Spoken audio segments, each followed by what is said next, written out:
नमस्कार दोस्तों, स्वागत है आपके अपने चैनल पर।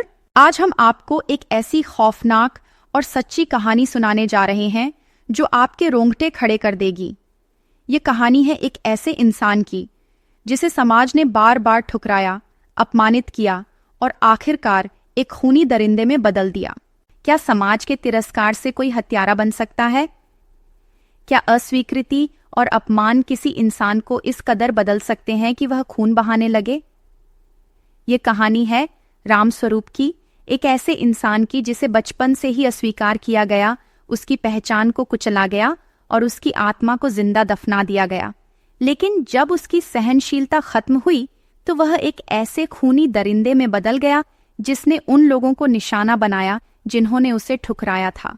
ये सिर्फ एक सीरियल किलर की कहानी नहीं है, बल्कि समाज के उन अंधेरे पहलुओं की परतें खोलती हैं जिन्हें हम अक्सर नजरअंदाज कर देते हैं। क्या राम का जन्म ही अपराधी बनने के लिए हुआ था, या फिर उसे इस अंधेरे रास्ते पर धकेला गया? इस सवाल का जवाब शायद आपको यह कहानी सुनने के बाद खुद ब खुद मिल जाएगा। तो वीडियो को अंत तक देखें, लाइक करें और अगर ऐसी अनसुनी कहानियों में दिलचस्पी रखते हैं तो चैनल को जरूर सब्सक्राइब करें।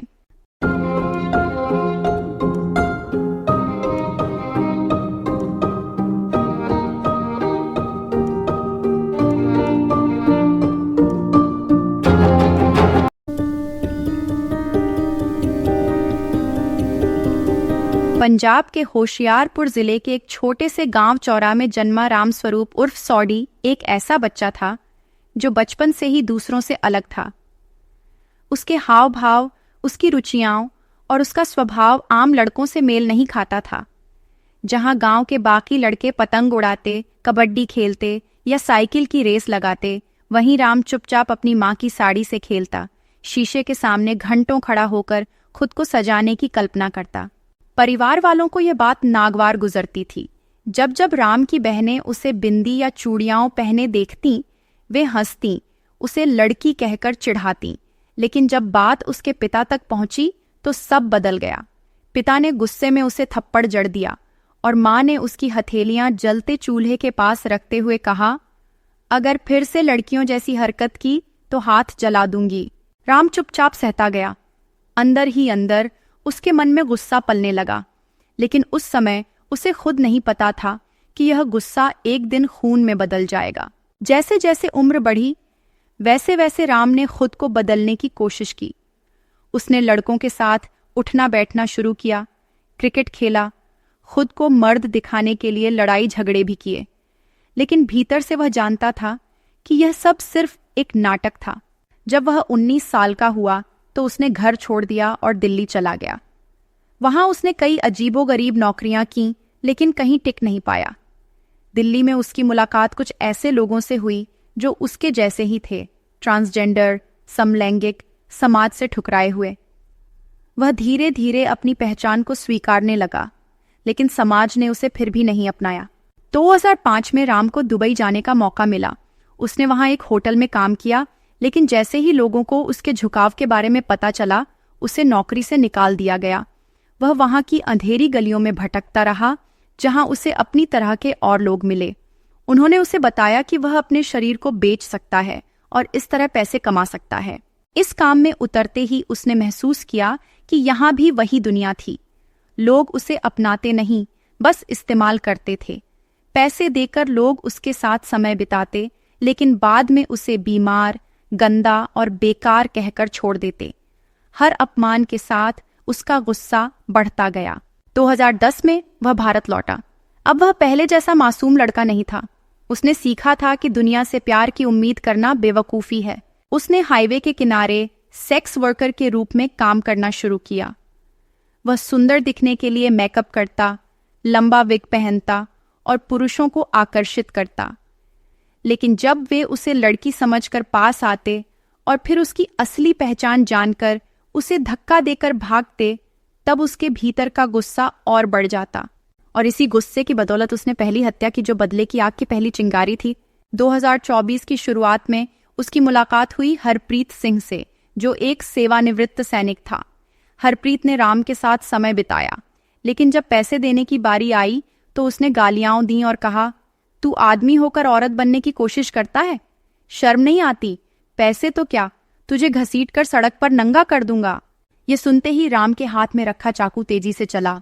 हरप्रीत की लाश को वह घसीटकर एक सुनसान जगह ले गया और उसकी पीठ पर लाल स्याही से लिखा, धोखेबाज। ये उसकी पहली हत्या थी, लेकिन आखिरी नहीं। राम की हत्याओं का सिलसिला जारी रहा। हर बार उसका तरीका एक जैसा होता। वह किसी आदमी को फंसाता, उसके साथ समय बिताता, और अगर वह आदमी उसे धोखा देता, अपमान करता या पैसे देने से मना करता तो वह उसे मार डालता।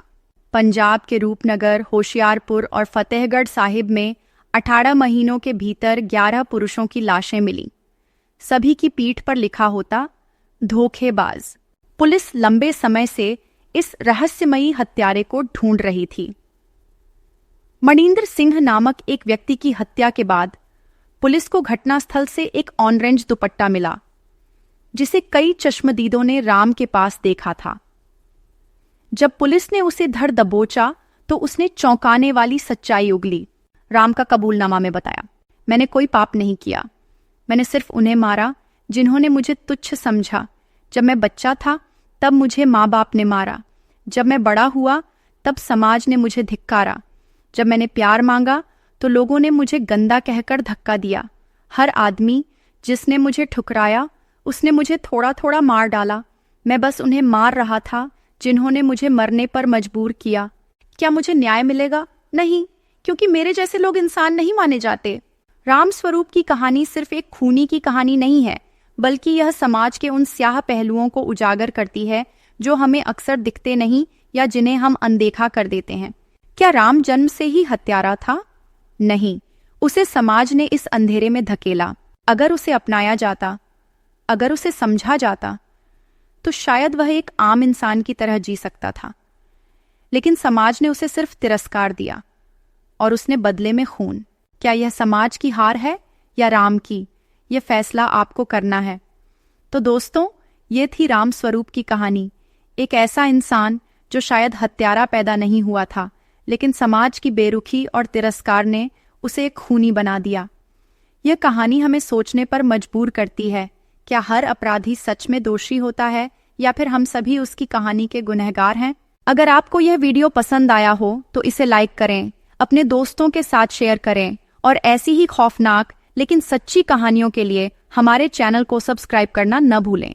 और हाँ, अगर आपने कभी राम स्वरूप या किसी ऐसे ही व्यक्ति के बारे में सुना हो तो हमें कमेंट में ज़रूर बताएं।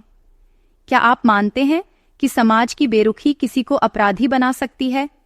हमें आपकी राय का इंतज़ार रहेगा।